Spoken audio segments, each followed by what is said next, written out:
Hello guys, welcome back to this channel. In today's video, I'm going to show you the easiest and fastest way to reach the top of the Beanstalk and grow according new Beanstalk update.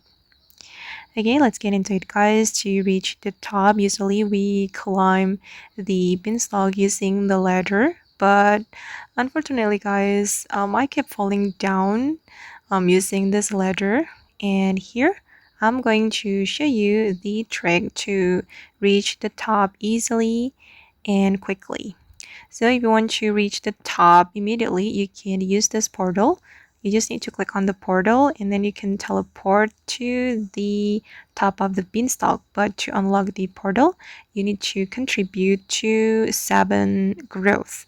So I recommend you to join the beanstalk event as many as you can so you can easily unlock the portal.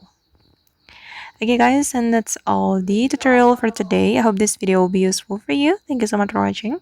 And if you found this tutorial useful, don't forget to like, comment, share, and also subscribe to this channel. Bye!